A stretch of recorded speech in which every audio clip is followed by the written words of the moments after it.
Saya pernah berpikir bahwa cinta sejati hanyalah khayalan anak kecil, sampai hari itu tiba ketika seorang pria asing jatuh dari langit secara hariah dan mengubah segalanya.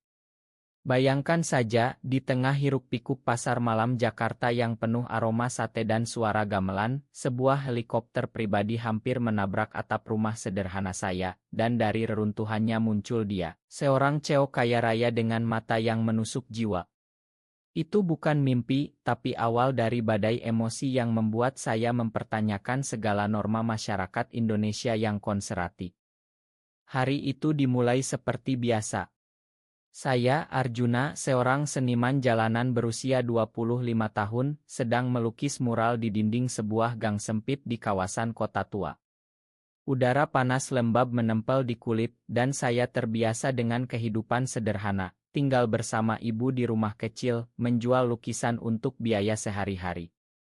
Indonesia, tanah air saya, penuh kontras, kemewahan gedung pencakar langit bersebelahan dengan kemiskinan. Tapi saya bahagia, atau setidaknya saya pikir begitu. Tiba-tiba, angin kencang datang. Helikopter hitam mengkilap itu melintas terlalu rendah, mesinnya berderit aneh, lalu menukik tajam. Saya berlari keluar, melihatnya menabrak pohon kelapa di dekat rumah. Asap mengepul dan warga berkerumun. Saya yang pertama mendekat, membuka pintu yang penyok. Di dalam, seorang pria berpakaian jas mahal tergeletak, darah mengalir dari dahinya. Matanya terbuka, hijau keabu-abuan seperti laut Bali, dan dia bergumam, "Tolong. Saya jatuh dari surga." Saya tertawa dalam hati, tapi tangan saya gemetar saat membantunya keluar. Namanya Raden Wijaya, CEO perusahaan teknologi terbesar di Jakarta. Berita malam itu heboh, helikopter pribadinya rusak karena sabotase, katanya. Polisi datang, tapi Raden meminta saya diam-diam membawanya ke rumah. "Jangan beritahu siapapun," bisiknya. "Ada yang ingin saya mati." Malam itu, di kamar kecil saya membersihkan lukanya. Tubuhnya atletis, tapi ada kerapuhan di matanya. Kami bicara sepanjang malam. Dia cerita tentang kehidupannya, ayahnya seorang konglomerat, tapi dia kesepian di tengah kekayaan. Saya cerita tentang mimpi saya menjadi seniman terkenal, tapi terhalang oleh masyarakat yang melihat seni sebagai hobi belaka. Ada getaran aneh di udara, seperti arus listrik. Saat dia menyentuh tangan saya untuk berterima kasih, hati saya berdegup kencang. Ini bukan cinta pada pandangan pertama, atau begitukah? Keesokan harinya, Raden bersikeras membalas budi. Dia mengajak saya ke kantornya di Gedung Tinggi Sudirman. Dunia yang berbeda, lit kaca, ruang meeting dengan pemandangan kota. "Kau selamatkan nyawa saya, Arjuna. Biar saya bantu karirmu." Dia tawarkan kontrak, lukis mural untuk gedung perusahaannya. Gaji besar, cukup untuk operasi ibu yang sakit. Saya ragu, tapi matahari terbenam di balik Monas membuat semuanya terasa romantis. Kami mulai sering bertemu. Raden ajak saya ke Pantai Anyer, di mana ombak Samudra Hindia menyapa kaki kami. Di sana, di bawah bintang, dia cerita masa lalunya, pernah jatuh cinta pada pria, tapi ayahnya memaksa menikah dengan wanita untuk menjaga nama baik. Indonesia, dengan budaya Jawa yang kuat, masih tabu bicara soal itu. Saya punya cerita serupa, pernah ditolak keluarga karena orientasi saya. "Kita sama, Arjuna," katanya. "Dua jiwa yang tersesat." Cinta mulai tumbuh pelan. Sentuhan tangan, tatapan mata, tawa bersama di warung makan pinggir jalan. Tapi ada bayang-bayang. Sahabat saya, Budi, curiga. Dia cuma main-main, Jun, orang kaya gitu nggak serius. Dan Raden punya tunangan, seorang sosialita cantik bernama Sinta, putri mitra bisnis ayahnya. Suatu malam, di apartemen mewahnya, kami hampir mencium. Hujan deras di luar, musik keroncong mengalun. Tapi telepon berdering, ayah Raden marah besar karena rumor sabotase. "Kau harus nikah bulan depan," teriaknya. Raden menatap saya pilu. "Ma, Arjuna. Ini rumit. Saya pulang dengan hati hancur. Apakah ini akhir? Tapi besoknya dia datang ke rumah membawa bunga melati. Saya nggak bisa tanpa kamu. Kami berpelukan di teras, angin malam membawa aroma tanah basah. Ini awal dari rahasia kami. Waktu berlalu, hubungan kami semakin dalam. Saya pindah ke apartemen kecil dekat kantornya berkat kontrak lukisan. Kami jalan-jalan ke Yogyakarta, mengunjungi Borobudur saat matahari terbit. Di sana, di antara candi kuno, Raden berlutut. Arjuna, kau cahaya hidupku. Air mata saya jatuh. Tapi realitas menyerang, Paparai mulai mengikuti kami. Budi, sahabat yang saya percaya, ternyata iri. Dia tahu rahasia kami dan mengancam bocorkan ke media. Kau curi kesempatan saya, Jun. Saya yang seharusnya dapat kontrak itu. Saya syok. Persahabatan rusak karena uang. Raden menghadapi ayahnya. Saya cinta Arjuna, Bapak. Bukan Sinta. Ayahnya mengamuk, memecatnya dari perusahaan. Kau bawa malu keluarga Wijaya. Raden kehilangan segalanya, kekayaan, status. Dia datang ke saya hanya dengan tas kecil. Saya pilih kamu. Kami hidup sederhana di Bali, saya melukis, dia mulai bisnis kecil. Tapi Sinta tak rela. Dia sebarkan rumor, Raden diculik oleh seniman miskin. Media heboh, polisi datang. Ini klimaks, kami dikejar, bersembunyi di hutan Ubud. Di sana, di bawah air terjun, kami berhadapan. Kenapa kau rela kehilangan semua, tanya saya. Karena cinta ini nyata, Arjuna. Lebih dari uang atau nama. Kami berpelukan tapi Budi muncul dengan pisau, dia gila karena pengkhianatan. Perkelahian sengit. Raden lindungi saya, terluka. Saya lawan Budi tapi polisi datang, tangkap dia. Raden dirawat dan di rumah sakit, ayahnya datang. Saya salah, nak. Cinta tak kenal batas. Kami pulih. Raden bangun bisnis baru, saya pameran lukisan tentang kisah kami. Indonesia mulai berubah, dukungan dari komunitas LB. Kami menikah diam-diam di pantai, di bawah matahari terbenam. Cinta kami dari langit jatuh jadi inspirasi. Hidup tak sempurna, tapi bersama kami kuat. Suara mesin helikopter semakin dekat, seperti badai mendadak. Saya lihat dari jendela, helikopter hitam mengkilap itu melintas terlalu rendah, mesinnya berderit aneh, lalu menukik tajam ke arah rumah. Saya berteriak, berlari keluar, tapi terlambat, ia menabrak pohon kelapa di halaman belakang, asap mengepul hitam pekat. Warga berkerumun, anak-anak berlarian, dan polisi sirene mulai terdengar dari kejauhan. Saya yang pertama mendekat, jantung berdegup kencang, membuka pintu helikopter yang penyok. Di dalam kokpit, seorang pria berpakaian jas mahal tergeletak, darah mengalir dari dahinya, tapi matanya terbuka lebar, hijau keabu-abuan seperti air laut di pantai Kuta Bali. Dia bergumam lemah, tolong. Saya jatuh dari surga. Ini pasti karma dari atas. Saya tertawa dalam hati di tengah kepanikan, tapi tangan saya gemetar saat menariknya keluar dari puing. Tubuhnya tinggi tegap, beraroma parum mahal yang asing bagi hidung saya yang terbiasa bau cat minyak. Tenang, Pak. Saya bantu, kata saya, menyandarkannya di pohon. Namanya Raden Wijaya, CEO perusahaan teknologi terbesar di Jakarta, Wijaya Tech Group. Berita malam itu langsung heboh helikopter pribadinya mengalami kerusakan mesin, diduga sabotase dari kompetitor bisnis. Polisi dan wartawan datang berbondong-bondong, tapi Raden memegang lengan saya kuat-kuat, bisik, jangan beritahu siapapun saya di sini. Ada yang ingin saya mati. Tolong sembunyikan saya sebentar. Malam itu, di kamar kecil rumah saya yang dindingnya penuh lukisan Uninishad, saya membersihkan lukanya dengan kain basah dan obat merah. Ibu melihat dari kejauhan, khawatir tapi diam. Raden cerita pelan, suaranya dalam seperti suara ombak di Samudra Hindia. Ayahnya seorang konglomerat asal Jawa, membangun kerajaan bisnis dari nol, tapi Raden kesepian di tengah kekayaan itu, hidup di penthouse mewah tapi tanpa teman sejati. Saya cerita tentang diri saya, mimpi menjadi seniman terkenal, tapi terhalang oleh masyarakat yang melihat seni sebagai pekerjaan tak layak, apalagi bagi seorang gay seperti saya yang harus sembunyi dari tatapan judemental tetangga. Ada getaran aneh di udara kamar yang pengap, seperti arus listrik halus yang menyentuh kulit. Saat dia menyentuh tangan saya untuk berterima kasih, hati saya berdegup tak karuan.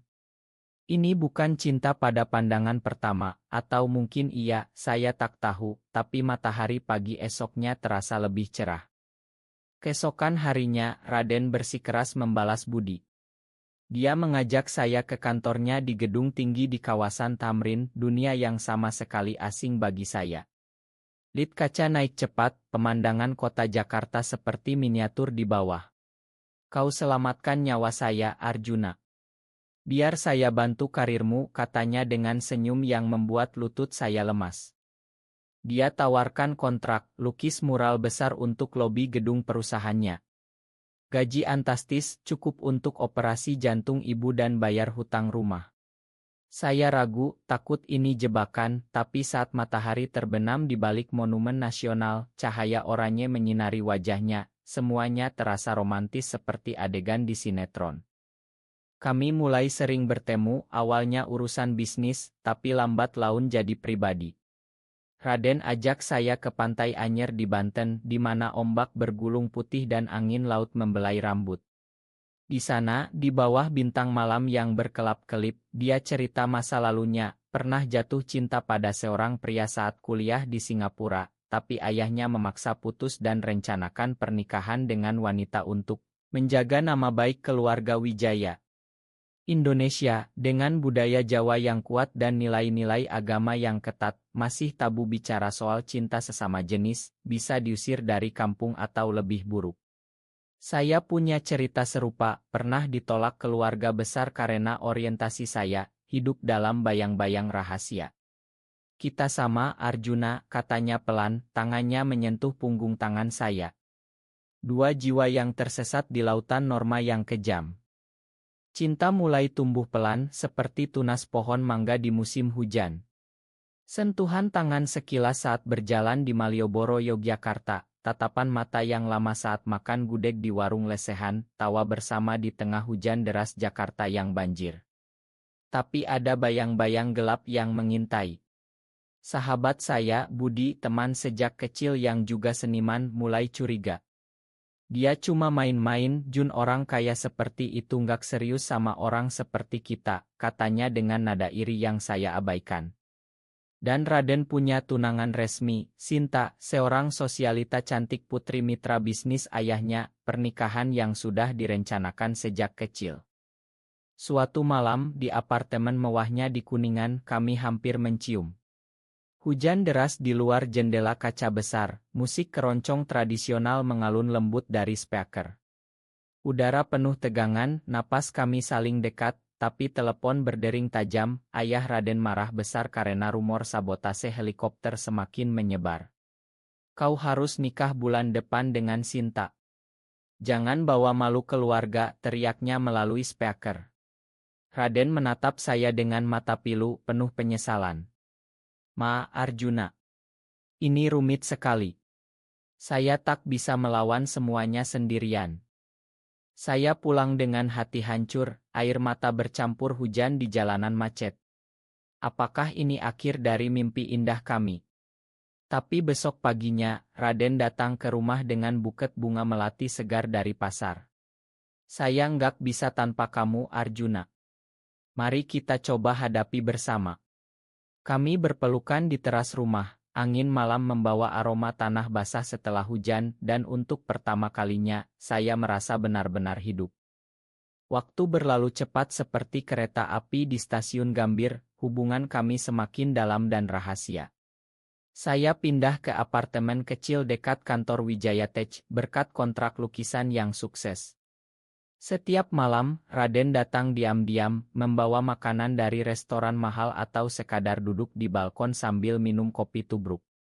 Kami bicara tentang mimpi, saya ingin pameran lukisan di Galeri Nasional, dia ingin perusahaan yang lebih manusiawi, tak hanya proyek. Di tengah itu, sentuhan kami semakin berani, pelukan hangat saat menonton wayang kulit dit, jari saling genggam di bawah meja saat makan malam. Suatu akhir pekan, kami kabur ke Yogyakarta, kota budaya yang selalu memanggil jiwa saya. Di Borobudur, saat matahari terbit menyinari candi kuno, Raden berlutut di depan saya. Arjuna, kau adalah cahaya di kegelapan hidupku. Tanpamu, semuanya hampa. Air mata saya jatuh bercampur embun pagi. Kami berjanji setia, tapi realitas menyerang seperti badai monsoon.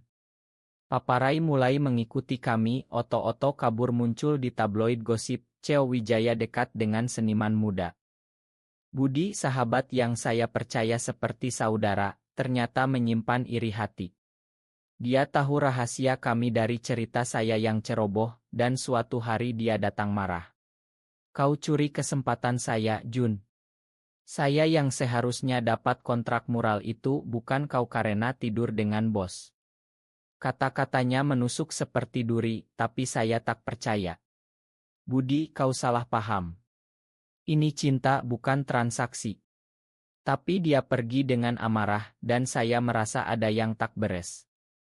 Raden menghadapi ayahnya di rumah besar di Menteng. Saya cinta Arjuna, Bapak. Bukan Sinta. Saya tak bisa bohong lagi, katanya tegas.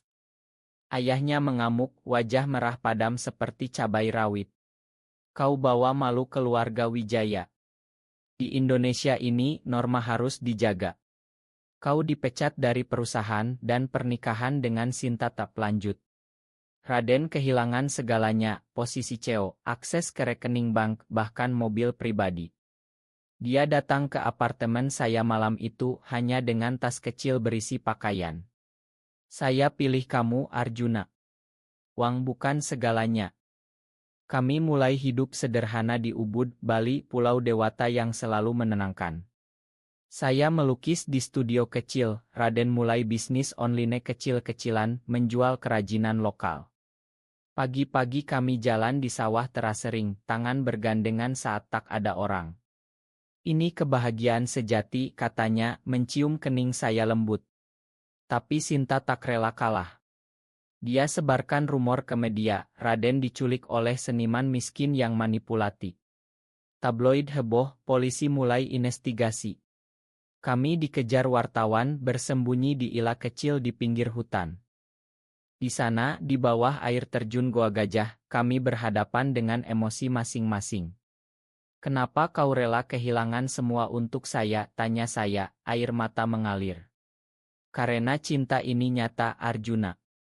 Lebih dari uang atau status, ini tentang jiwa yang saling melengkapi seperti yin dan yang dalam ilsat Jawa. Kami berpelukan, tubuh basah oleh percikan air, tapi tiba-tiba Budi muncul dari balik pepohonan, mata merah penuh dendam, memegang pisau lipat. Kalian hancurkan hidup saya.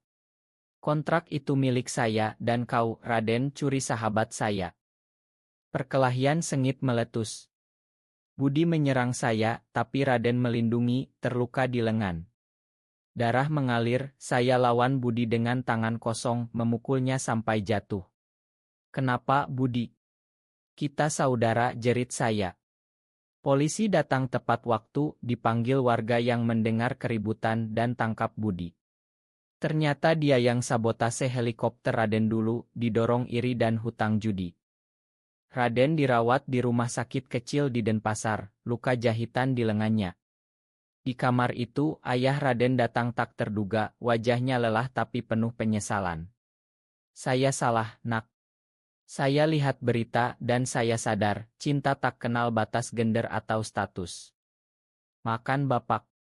Mereka berpelukan, air mata ayah dan anak bercampur. Ayah kembalikan posisi Raden, tapi dengan syarat, perusahaan akan dukung komunitas di Indonesia, mulai dari program kesetaraan. Kami pulih lambat laun.